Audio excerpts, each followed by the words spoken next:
rwose irushanwa ry'isi yo gusiganwa ku magare UCI World Champion ku munsi w'ejo ku cyumweru rizaba ritangira mu mujyi wa Kigali. Ibintu bimeze neza cyane, abakinnyi bamaze kuba bagera hano i Kigali. Abakinnyi rwose byamaze gutangazwa imigendekere y'iri rushanwa rigiye kubera bwa mbere ku mugabane wa Afurika, by'umwihariko bwa mbere mu mujyi wa Kigali, bwa mbere mu Rwanda.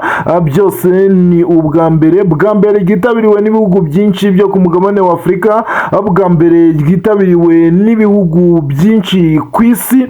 Ubona yuko ibintu byose n'ibishyashya. Iri rushanwa rigiye kuba rikinwa ku nshuro yaryo y'125 kuva ryatangira gukinwa. Wumva ko ari ibintu byiza cyane. Natwe rero ni TGP Trend, turaje kuri uyu wa gatandatu kukubwira amakuru y'imikino agezweho cyane mu isi ya siporo, by'umwihariko twibanda haba hano mu Rwanda, ku mugabane wa Afurika ndetse no ku mugabane w'i Burayi, nk'uko tugenda tubikora umunsi ku munsi, nk'uko tugenda rwose tubibabwira umunsi ku munsi. Nta handi wakurikira amakuru y'imikino agezweho usibye hano kuri TGP Trend. Nk'ibisanzwe ni kuri TGP Trend ya YouTube channel yanyu, mukora subscribe, tugenda tubana neza cyane umunsi ku munsi. Reka rero hano kuri uyu wa gatandatu dutangire tuganira ku makuru y'imikino hano mu Rwanda. Nta yindi nkuru iri kuvugwa mbere yuko ku munsi w'ejo hatangira irushanwa ry'isi yo gusiganwa ku magare. Kuri uyu munsi ikipe ya Rayon Sport ku isaha ya saa moya zuzuye kuri Kigali Pele Stadium iri buze kwakira ikipe ya Singida Big Stars yo mu gihugu cya Tanzania mu mukino w'ijonjora rya mbere rya CAF Confederation Cup. Umukino uraza kuba ukinirwa kuri Kigali Pele Stadium n'ubundi ku isaha ya saa moya. Ku munsi wa ku mugoroba twaraye tubonye Rayon Sport ikorera imyitozo ya nyuma kuri Kigali Pele Stadium. Nyuma yaho baza kugirana ibiganiro n'ubuyobozi bwa ekipe ya Rayon Sport buyobowe na bwana nyakubahwa Twagirayezu Stade ari kumwe na Uwayezu Jean Fidel. Mwabonaga yuko byari ibiganiro byiza cyane, baririmba indirimbo za Rayon Sport zigiye zitandukanye. Wabonaga yuko byari morali, byari booster ikomeye ku ruhande rwa ekipe ya Rayon Sport. Munyakazi Sadate mwamubonye nawe yasuye ekipe mu myitozo ya Rayon Sport. Mwabonaga yuko ibyishimo ni byose, morale ni yose ku bakunzi ba ekipe ya Rayon Sport. Amatike muri system nayo ngo rwose biraza kugera mu kanya, nyuma y'amasaha 2 araza kuba yashize muri system. Ashobora kuba stade yamaze kuba sold out. Ubona ko ibintu bikomeje kugenda. Ekipe ya Rayon Sport ifite umusozi ukomeye wo kuza kurira kuri uyu wa gatandatu. Singida Big Stars herutse kwegukana Sekafa Kagame Cup 2025 itsinze Al Hilal ibitego 2 kuri 1. Nimwe mu ma ekipe akomeye utarenza ingoyi. Ikipe ya Singida yabaye iya gatatu umwaka ushize yabaye iya kane muri shampiyona ya Tanzania mu mwaka ushize w'imikino. Ari nabyo byatumye biyerekeza guhagararira Tanzania mu mikino ya CAF Confederation Cup. N'ubundi ari nacyo cyayihaye itike yo kuyihagararira, mu gihe ikipe ya Rayon Sport umwaka ushize nta gikombe yatwaye na kimwe, ahubwo icyayerekeje guhagararira u Rwanda mu mikino ya CAF Confederation Cup nuko yabaye iya kabiri muri shampiyona. Murabyuka ko APR yatwaye igikombe cy'amahoro ndetse itwara na shampiyona. Bivuga yuko iyo bigenze gutyo ikipe yabaye iya kabiri muri shampiyona ariyo ihagararira u Rwanda muri CAF Confederation Cup y'umwaka uba ukurikiyeho. Ikipe rero ya Rayon Sport baraye bayize mwagiye mubibona. Asmani Kumana atangaza ati ikipe tugomba gutsinda Singida kuri uyu mugoroba. Uko byagenda kose tugomba kuza kuba twitwara neza cyane, tubona dushaka impamba izatwerekeza mu gihugu cya Tanzania gukina umukino wo kwishyura nk'uko muri weekend itaha nibwo bazaba bakina umukino wo kwishyura, bazaba bari hariya mu gihugu cya Tanzania n'ubundi. Uyu munsi rero ikipe ya Rayon Sports usibye Faringanye ugifite ikibazo cy'imvune, abandi bakinnyi bose bakoze imyitozo, abakinnyi bagiye batandukanye ba Pavel Nzira bakoze imyitozo, Yusidian yakoze imyitozo, wabonaga yuko Rushema Chris yakoze imyitozo, bose wabonaga yuko bagenda bakora, bakabange bakoze imyitozo rwose, ubona yuko Habimana Yves yakoze imyitozo, Baserumogo Ali Omar bakoze imyitozo, ubona yuko ikipe ya Rayon Sports nta mukinnyi ubura usibye n'ubundi Faringanye ufite ikibazo cy'imvune nk'uko abantu benshi basanzwe babizi, azagaruka mu kwezi gutaha kwa 10. Abandi bakinnyi bose bameze neza, morale ni yose. Bagiranye ibiganiro n'ubuyobozi bwa ekipe ya Rayon Sports, yaba Tade ndetse na Uwayezu Jean Fidel bari basuye ekipe, ndetse na Munyakazi Stade basuye ekipe mu myitozo. Nyuma ya imyitozo bagiranye ibiganiro n'ubundi bibaganisha kuba abafite imihigo n'imigambi yo kuba babona amanota 3 ku ikipe ya Singida ndetse n'impamba izaberekeza mu gihugu cya Tanzania mu cyumweru gitaha. Ku munsi rero w'ejo ni nabwo uwo bita ni Bwana bakunze kumwita ngo ni umubyeyi rwose, umubyeyi uyobora body ya Rayon Sports, umuyobozi w'urwego rw'ikirenga rwa Sport Paul Muvunyi yavuze yuko abafana bose bava bakagera bazakenera guherekeza ikipe ya Rayon Sports banyuze y'ubutaka cyangwa bakoresheje bisi, azabishyurira 50% bya tike, ubundi kujya muri Tanzania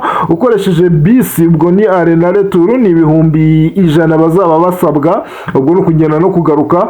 Uyu rero Paul Muvunyi yatangaje yuko umufana ushaka kujyayo azishyure 50,000 byonyine kugira ngo aherekeze ikipe ya Rayon Sports, ibindi 50,000 azaba abimwishyurira umuntu wese uri buze guherekeza ikipe ya Rayon Sports. Umva ko muri Rayon Sports ibintu bimeze neza, ubuyobozi bwongeye kugira gutya burimo burahuza, ubona ko ibintu bimeze neza. Gahunda no gusezerera Singida bakerekeza mu cyiciro gikurikiyeho kizabajyana mu matsinda ya CAF Confederation Cup baherukamo 2018, bakongera bagakora amateka ahambaye abariyo. Murumva ko ibintu bikomeje kugenda neza cyane.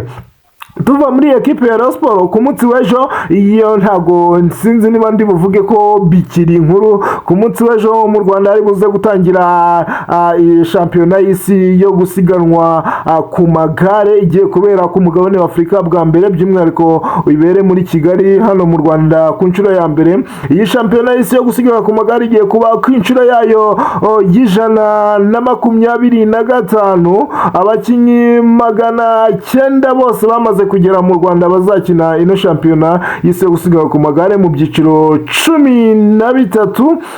Abakinnyi bose bamaze kugera hano, ibihugu 113 nibyo byohereje abakinnyi, nibyo bizitabira ino shampiyona y'isi yo gusiganwa ku magare yitabiriwe n'ibihangange bigiye bikomeye. Harimo abakinnyi bagiye batwara za Tour de France, bagiye batwara za Tour de Italie, bagiye batwara amaturu yo muri za Espagne, abakinnyi bagiye bakomeye. By'umwihariko nimero ya mbere ku isi Pascal Pogacar niwe uzaba yambaye nomero ya mbere ku isi rwose.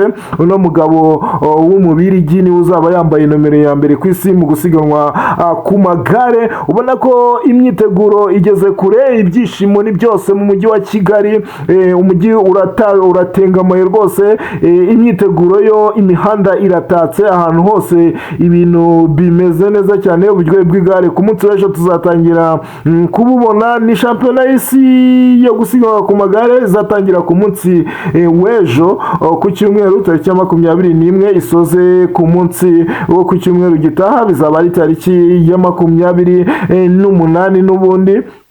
ni shampiyona y'isi n'ubundi ikinwa ku gihe kigera ku cyumweru cyose.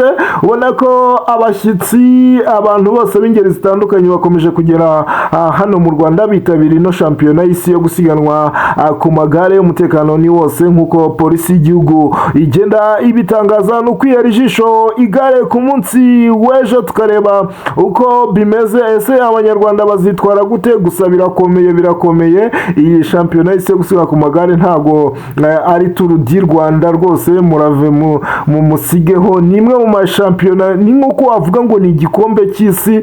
ni abakinnyi bose beza ku isi, ibihugu byose byiza ku isi babyohereje abakinnyi babo b'intoranwa. ubona ko ari kimwe muri shampiyona zizaba zikomeye cyane. bwa mbere igiye kwitabirwa n'ibihugu byinshi. bwa mbere rwose ibihugu bya Afurika 38 byitabiriye shampiyona y'isi yo gusiganwa ku magare. ubona ko ari ibintu bikomeye cyane.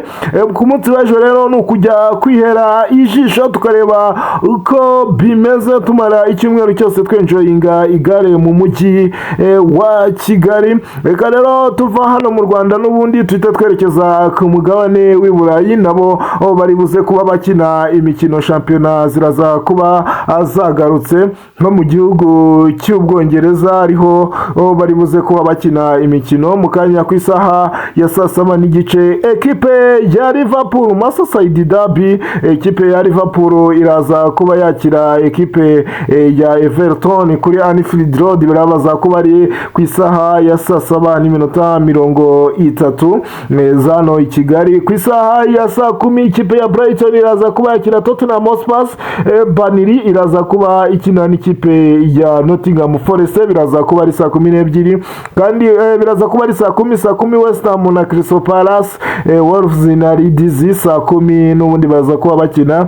umukino karundura uri buze kuba ku isaha ya saa 12:30 ku kibuga cya Manchester United, Old Trafford, imwe mu masitade akuze mu gihugu cy'Ubwongereza. ikipe ya Manchester United, Ruben Amorim, abakunzi ba Manchester United ndagira ngo mbabwire ko muri buze kurara mumenye ese uyu mugabo arirukanwa cyangwa ntirukanwa. iraza kuba yakira ikipe ya Chelsea de Bruges saa 10:30. ikipe ya Manchester United iraza kuba ikina na ikipe ya Chelsea iheruka gutsindirwa mu gihugu cy'Ubudage n'ubundi kuri Allianz Arena mu gihugu cy'Ubudage n'ikipe ya Bayern Munich mu mikino ya UEFA Champions League. Chelsea na Enzo Maresca baraza kuba basura Ruben Amorim n'abasore be kuri Old Trafford saa 12:00. imwe mu mikino ukomeye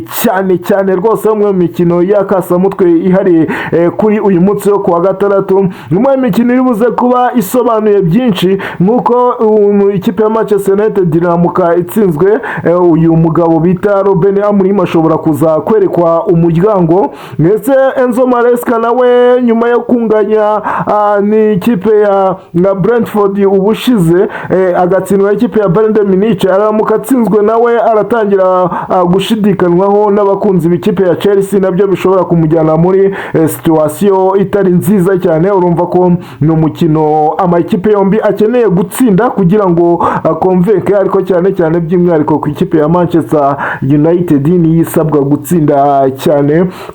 ubona ko umutoza Ruben Amorim ashobora kuza kugira icyizere Kobbie Mainoo akaza gukinana na Casemiro hagati mu kibuga. ngabona yuko nk'inyuma bashobora kuza gukinisha umunyezamu n'ubunini Baindire, inyuma bashobora kuza gukinisha Memphis Delight ndetse Luke Shaw ku ruhande rumwe na Reniero Dorgu ndetse na Mazraoui bashobora kuza gukina ku mpande imbere yabo. ubwo ni ya system ya 3-4 hagati mu kibuga ni Kobbie Mainoo ndetse na uyu musore bamwita Casemiro. imbere yabo gato hari buze kuza kuba hakina n'ubundi uyu musore bamwita Bruno Fernandes yatakisha abakinnyi babiri. ubwo ni Bryan Mbeumo ndetse na Matheus Cunha. nabo basore Ruben Amorim ashobora kuza kuba yabanzamo ku ruhande rwa ikipe ya